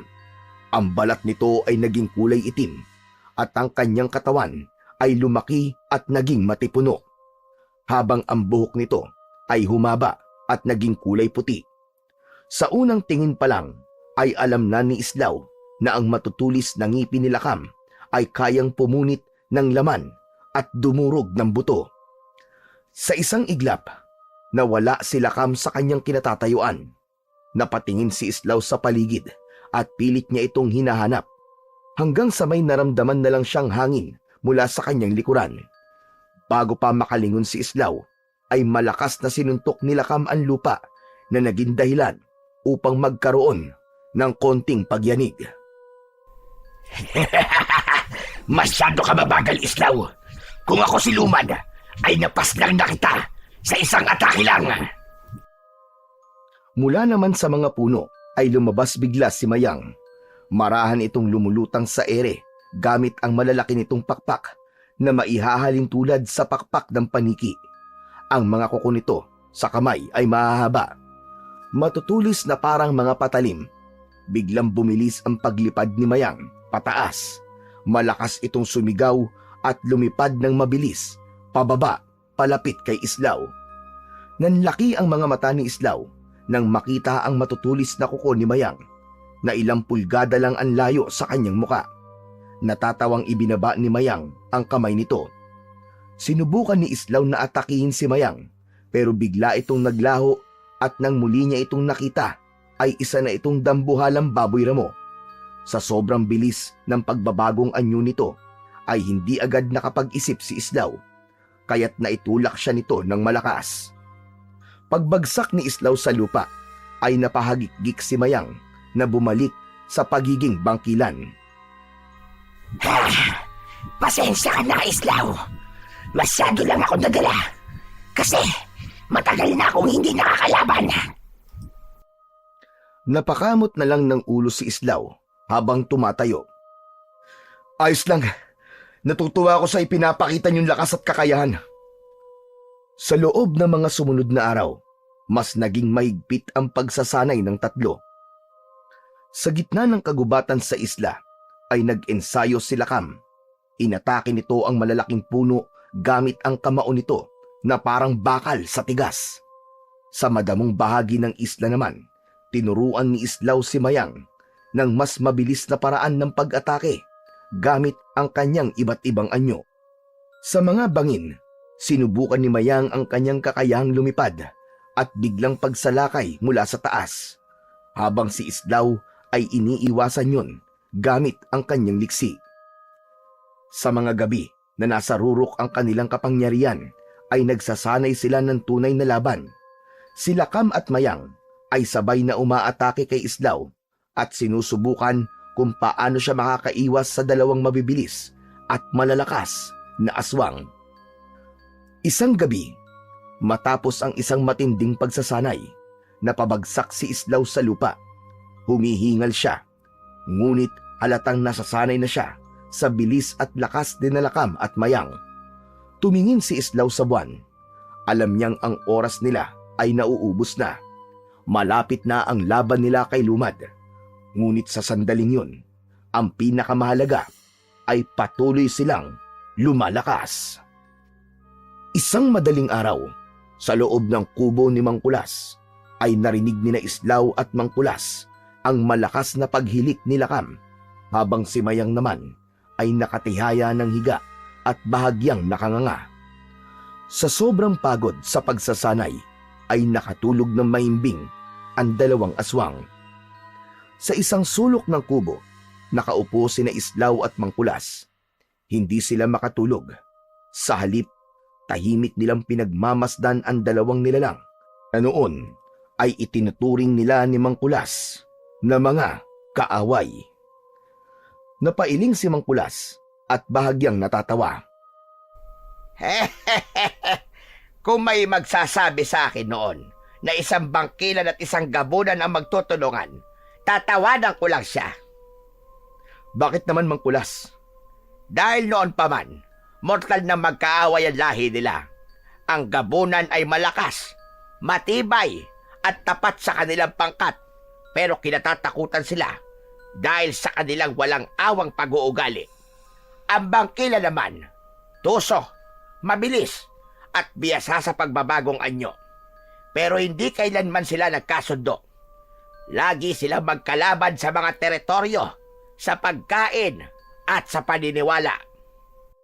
Humugot ng malalim na paghinga si Islaw, saka tumingin kay Mayang na mahimbing pa ring natutulog. Kahit sa pagtulog, may kaunting ngiti sa labi nito na para bang nananaginip ng kung anong nakatatawa. Pagkatapos, lumipat naman ang tingin niya kay Lakam. Seryoso pa rin ang muka na parang kahit sa panaginip ay hindi nito iniiwan ang pagiging mandirigma. Sa totoo niyan, Mangkulas, hindi ko rin po talaga akalain na darating ang araw na mga aswang ang magiging kasama ko sa laban na ito. Mangkulas, kinakabahan pa rin ako hanggang ngayon. Hindi mo kailangan mabagabag, Islaw. Ang mundo ay hindi palaging itim at puti. Kung minsan, ang inaakala nating kalaban ay sila pa pala ang tutulong o makakatulong sa atin. At ang ating inaakalang kakampi, sila pa ang unang magtataksil. Siguro nga tama ka, Mangkulas. Ang kailangan ko lang gawin ngayon ay ang magtiwala kina Mayang at Lakam. Ganyan nga, Islaw. Isa pa, ilang araw na kayo nagsasanay at nakita ko ang dedikasyon nila na labanan ang halimaw na si Lumad. Sana nga isapat na ang lakas naming tatlo para matalo si Lumad. Pero Mangkulas, wala na ba talaga tayo nung abunong buto ng gabunan? Sa tingin ko kasi kung meron pa tayo nun, pwede nating sabuyan si Lumad ng abo na yun at magkakaroon kami ng pagkakataon para matalo siya ng tuluyan. Ikinalulungkot ko, Islaw, pero wala na talaga. Sa ngayon ay wala na kayong ibang magagawa pa kundi labanan si Lumad gamit ang inyong lakas at kapangyarihan. Nang magbalik ang tingin ni Islaw kina Lakam at Mayang, ay may kung anong init na bumalot sa kanyang dibdib. Napangiti siya nang mapagtanto niya na hindi na lang basta aswang ang dalawa, kundi ang mga ito ang pag-asa niya para tuluyan ng matuldukan ang kasamaan ni Lumad. Hanggang sa dumating na ang araw ng pag-alis nina Islaw sa isla upang magtungo sa baryo Batabat. Nakatayo sila sa dalampasigan kung saan nasa tabi nila ang bangka na sasakyan nila paalis sa isla na yon. Ngayong araw na tayo aalis sa islang ito para magtungo sa baryo Batabat. Talaga? Sa wakas, makakakita na ulit ako ng maraming tao. Makakakain na uli ako ng masarap na pagkain at makakainom na uli ako ng dugo. Mayang, hindi kayo pwedeng pumatay ng tao. Yan ang maigpit kong ipinagbabawal. Hoy, ano ka ba naman? Hindi dugo ng taong tinutukoy ko, kundi dugo ng baboy mo.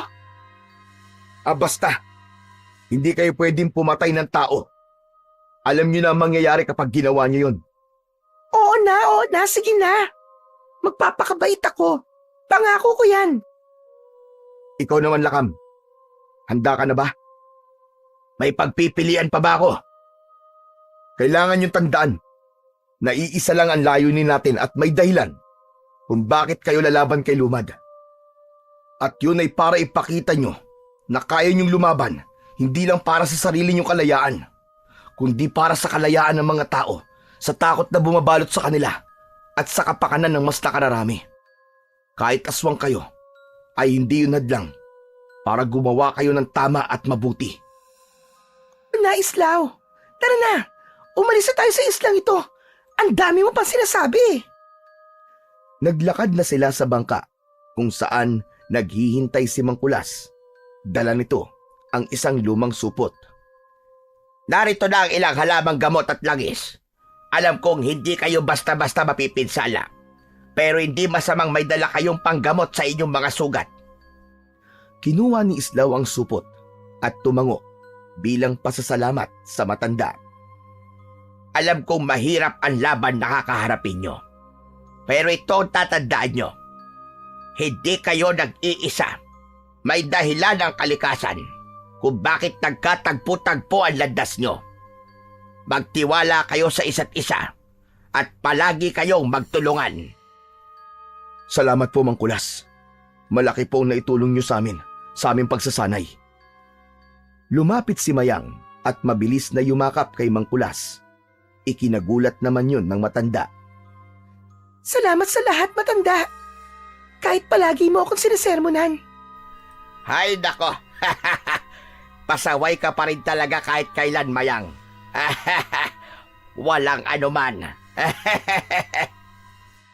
Si Lakam naman ay tumangulang kay Mang Kulas bilang respeto. O sige na, umalis na kayo at mag-iingat kayong tatlo. Hangad ko ang inyong tagumpay. Sumakay na sila sa bangka. Nang magsimulang umusad ng bangka palayo sa isla, tinanaw ni Islaw ang lumiliit na imahe ni Mang Kulas sa dalampasigan. Isang kabanata ng kanilang buhay ang nagtapos. Ngunit isang mas malaking laban ang naghihintay sa kanila sa pagbabalik nila sa Baryo Batabat. Nang makarating sila Islaw sa Baryo Batabat, ay sumalubong sa kanila ang nakabibinging katahimikan. Bumungad sa kanila ang mga bakas ng pananalasang nangyari roon. Mga bahay na wasak at mga taong bakas ang takot sa muka. Halos madurog ang puso ni Islaw habang iginagala niya ang kanyang mata sa paligid. Di ko akalaing ganito na ang itsura ng baryo namin. Malinaw na hindi lang isang beses sumatake ang lumad na yun dito, Islaw. Malamang, sinamantala niya ang pagkakataon habang wala ka. Pinagpatuloy nila ang paglalakad patungo sa bahay ni Islaw. Nang makapasok sila, ay agad silang naupo at sinimulang mag-usap. Kailangan natin magplano ng gusto. Hindi natin pwedeng harapin si Lumad nang hindi natin alam ang kahinaan niya. Yan ay kung meron siyang kahinaan. Lahat ng nilalang Mayang ay may kahinaan. Kung ganon, anong gagawin natin? Una, kailangan malaman natin kung nasan si Lumad. Malamang ay nandito lang siya sa paligid ng baryo. Walang bahala ron. Mas mabilis akong kumilos sa gabi. Kaya ko rin magbago ng anyo. Kaya magiging madali para sa akin ang paghahanap sa kanya. Sige Mayang, pero mag-iingat ka. Nagpatuloy ang kanilang pag-uusap hanggang sa napansin ni Islaw ang kaliwang kamay ni Lakam na nakabalot ng isang itim at makapal na tela. Ano yan, Lakam? Bakit may nakabalot na itim na tela sa isa mong kamay? Wala ito. Binalutan ko ng tela ang isa kong kamay upang maprotektahan ito sa tuwing susuntok ako o aatake gamit ito. Nagsasabi ka ba ng totoo, Lakam? May nangyari ba sa kamay mo? Sinabi ko na nga sa yung wala ito, Islaw. Saglit silang nagtitigan. Napansin ni Islaw ang bahagyang pag-iwas ng tingin ni Lakam. Pero hindi na siya nag-usisa pa. Isa pang pinakaayoko. Ayoko may liman sa pagitan nating tatlo. Tandaan nyo, tayong tatlo ngayon ay iisa. Ipinagpatuloy ng tatlo ang pagbuo ng plano laban kay Lumad. Natuwa si Islaw dahil napagtanto niya na mas masarap pala sa pakiramdam na hindi siya nag-iisa sa kanyang layunin na protektahan ang Baryo Batabat. Mula nang dumating sina Islaw sa Baryo Batabat, hindi sila tumigil sa paghahanap kay Lumad. Tuwing gabi, nagroronda sina Islaw at Lakam sa bawat sulok ng baryo. Samantalang si Mayang naman ay nag-aanyo bilang dambuhalang ibon at lumilipad sa kalangitan upang magmasid-masid sa kagubatan at sa mga masukal na bahagi ng baryo. Ngunit sa tuwing bumabalik ito, lagi nitong sinasabi ang parehong bagay. Wala pa rin. Ni isang bakas ng kuta niya ay hindi ko matunton mula sa impapawid. Hindi kaya nagtatago siya sa isang lugar na hindi natin inaasahan? O kaya naman, naghihintay siya ng tamang oras para umatake? Sa pangatlong gabi, habang nasa loob sila ng kubo at naghahanda ng kanilang mga sandata, isang malakas na sigawan ang pumunit sa katahimikan ng gabi. Agad na napatingin sina Islaw sa isa't isa. Bago mabilis na kumilos, kinuha ni Islaw ang kanyang itak, habang si Lakam naman at Mayang ay sumunod sa kanya palabas. Sa paglabas nila ay bumungad sa kanila ang nakapanghihilakbot na tanawin. Mga bahay na wasak ang mga pinto, mga tao na nagtatakbuhan, ang ilan ay sugatan na, at sa gitna ng kaguluhan na yon ay nakita nila si Lumad na walang awang inaatake ang bawat taong nakakasalubong nito. Tumiim ang bagang ni Islaw nang muling nakita ang hanagob na si Lumad. Lumad! Kami ang harapin mo, halimaw ka! Dahan-dahang tumingin si Lumad sa kanila. Isang ngisi ang gumuhit sa mukha nito. Binitiwan nito ang isang dugoang lalaki na muntik na nitong sakmalin sa leeg. Islaw! Sa wakas nagpakita ka rin. Aba! At mukhang may bago ka pang mga kakampi ngayon. Sa isang iglap, mabilis na nagpalit ng anyo sina Mayang at Lakam. Si Mayang ay nag-anyong bangkilan, habang si Lakam naman ay naging isang mabagsik na gabunan. Hindi ako makapaniwala. Ang kauri ko mismo nasa panig mo ngayon. Nakatatawa ka, Islaw. Pero wala akong pakialam kung sino ang ano nasa panig mo ngayon. Tandaan mo ito, Islaw. Ang sino mang hahadlang sa akin ay kamatayan ang sasapitin. Masyado kang maraming sinasabi! Lumad! Daig mo pa ang isang babae! Laban na! Sa isang iglap, sumugod si Islaw kay Lumad habang mahigpit ang hawak niya sa kanyang itak. Ang mutya ng balete sa loob ng kanyang katawan ay tila nag-aapoy habang gumagapang ang kakaibang enerhiya sa kanyang mga ugat. Mas naging matalas ang kanyang pandinig at mas bumilis ang kanyang pagkilos. Sa paglapit ni Islaw kay Lumad ay buong puwersa niyang hinataw ang itak dito, ngunit mabilis na nakaiwas si Lumad. Sa halip na umatras, sinalubong nito ang pag-atake ni Islaw at hinawi ng matatalim nitong mga kuko ang matigas na talim ng kanyang itak. Lumipad naman si Mayang at ang mga pakpak nito ay nagpakawala ng matitinding bugso ng hangin. Mula sa ere, sumugod ito, bumuelo at bumaon ang matatalim nitong kuko sa balikat ni Lumad. Isang malalim na sugat ang iniwan nito roon. Ngunit sa halip na manghina ay mabilis na sinunggaban ni Lumad si Mayang sa ere. Nahablot ni Lumad ang isang paa ni Mayang at malakas itong ibinalibag sa lupa. Habang abala si Lumad kay Mayang, lumitaw sa likuran nito si Lakam sa isang iglap. Buong lakas nitong sinuntok ang hanagob sa likod na naging dahilan para muntik nang matumba si Lumad. Pinaulanan ni Lakam si Lumad ng mabibigat na suntok sa katawan, sa muka at sa tagiliran, gamit lamang ang isa nitong kamay. Parang bakal ang kamao ni Lakam. Bumagsak si Lumad, pero mabilis din itong bumangon na parang walang nangyari.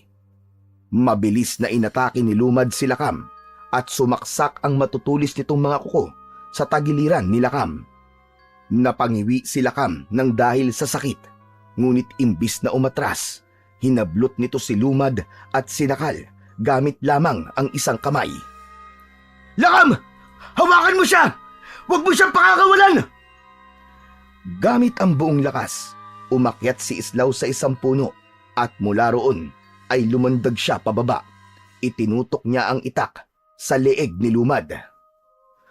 Subalit sa huling sandali, Mabilis na umiwas si Lumad. Kasunod nun ay nagawa nitong saksakin si Lakam sa tiyan gamit ang matutulis nitong mga kuko. Hinagis nito palayo si Lakan. Nang bumagsak si Lakan sa lupa, sumugod ulit si Islaw kay Lumad. Ang mutya ng balete sa loob ng kanyang katawan ay mas lalong nagiinit. Ngunit sa kabila ng kanyang bilis ay nagawa pa rin sabayan ni Lumad ang bawat galaw niya. Hindi nagtagal, isang mabilis na sipa mula kay Lumad ang sumalubong sa sikmura ni Islaw. Dahilan upang mapaatras siya. Sa isang iglap, isang matulis na kuko ang humiwa sa kanyang tagiliran. Duguan na si Islaw pero hindi siya pinanghinaan ng loob. Mula sa itaas, lumipad muli si Mayang. Mula roon, sumugod ito pababa papunta kay Lumad. Nakaumang ang matatalim nitong kuko. Muling nagpakita ng bangis si Lumad. Sinunggaban nito si Mayang sa leeg at sa isang iglap, inihagis nito si Mayang sa isang puno. Napasigaw si Mayang at nang bumagsak ito sa lupa ay halos hindi na ito makagalaw. Sunod namang lumapit si Lakam kay Lumad. Kahit sugatan nito ay hindi pa rin ito sumusuko. Muling sumugod si Lakam, ngunit dahil sa mga sugat nito ay naging mas mabagal na ang pagkilos nito at sumalubong dito ang matatalim na kuko ni Lumad. Dumiretso yun sa dibdib ni Lakam. Muling bumagsak si Lakam. Gaya ni Lakam, sina Islaw at Mayang ay sugatan na rin at nakahandusay na sa lupa. Isang malakas at nakakalokong halakhak ang pinakawalan ni Lumad.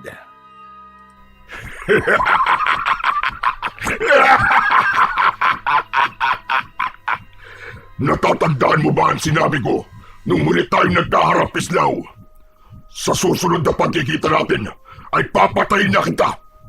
At ito na ang gabing yun, Islaw. Papatayin na kita. Tatanggalan ko na ng pag-asa ang bayan na ito na makakalaya pa sila sa mga kamay ko.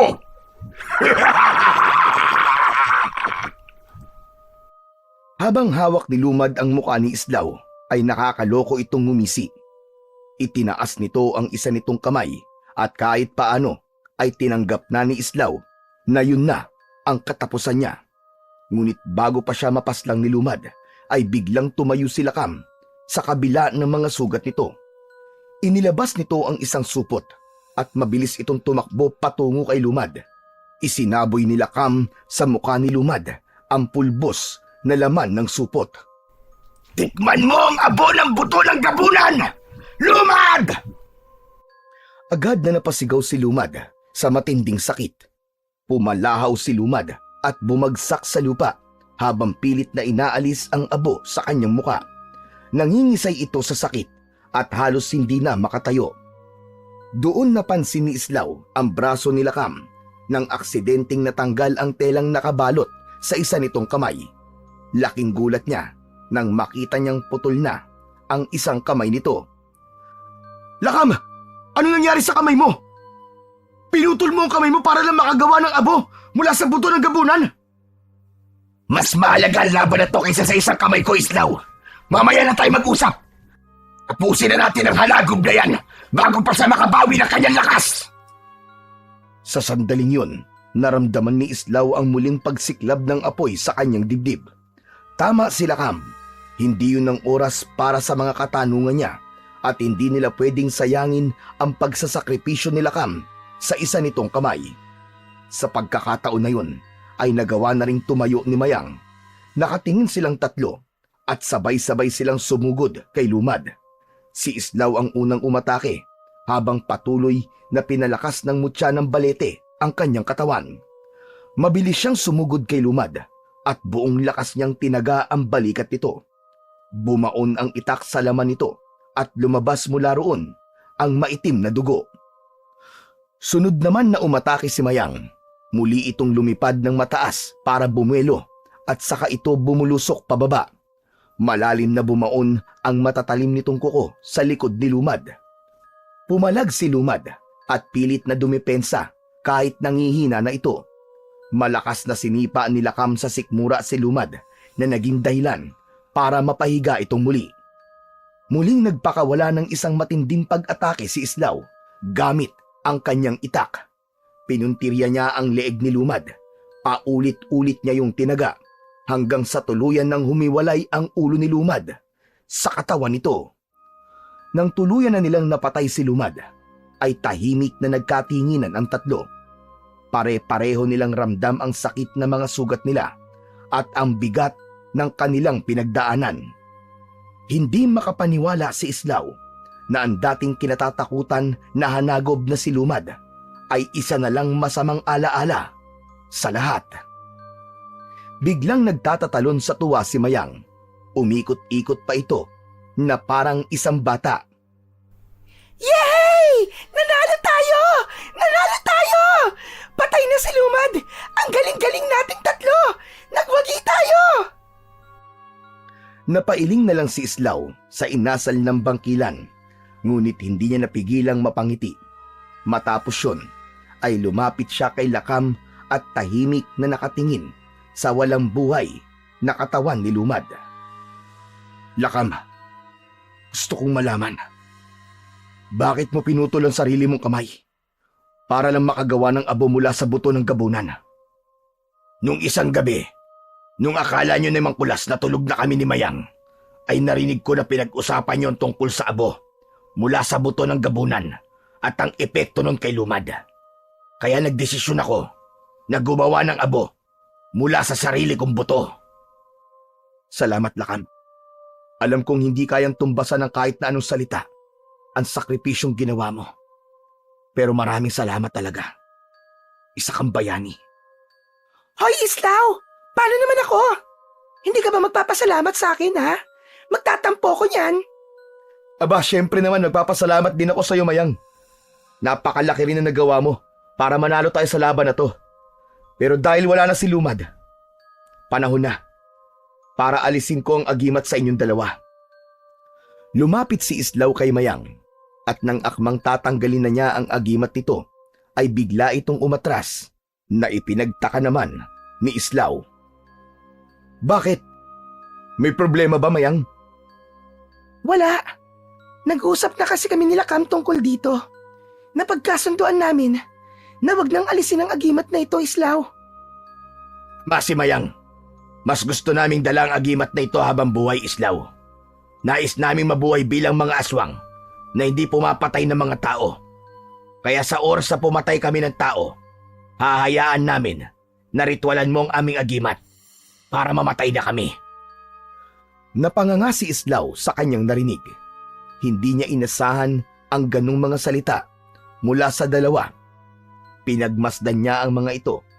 Nakita niya ang determinasyong magbago sa mga muka ng mga yun. Kung yan ang desisyon niyo, irerespeto ko yan.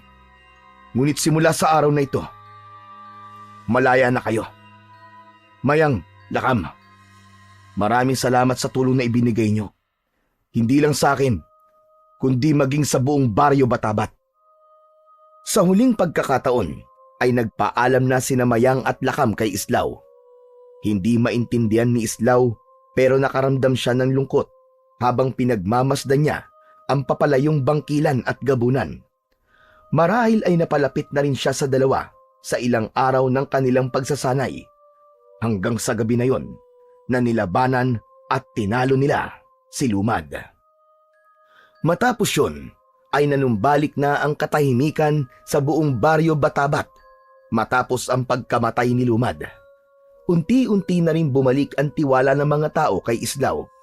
Paminsan-minsan, muling nagkikita sina Islaw, Mayang at Lakam, hindi bilang magkalaban, kundi bilang magkasangga.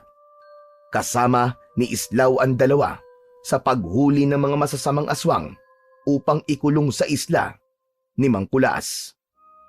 Dahil sa pangyayari na yon, ay napagtanto ni Islaw na hindi lahat ng mga aswang ay kailangang patayin. May ilan sa mga ito na sa kabila ng kanilang madilim na nakaraan ay may kaya pa ring magbago basta't may tamang gagabay sa mga ito. Nalaman din niya na kahit ang pinakamatinding kaaway ay maaaring maging kakampi basta't pareho ang kanilang layunin. Sa pagsasama ng tatlo ay muling pinatunayan na kahit kailan ay hindi magtatagumpay ang kasamaan laban sa kabutihan. Kilala si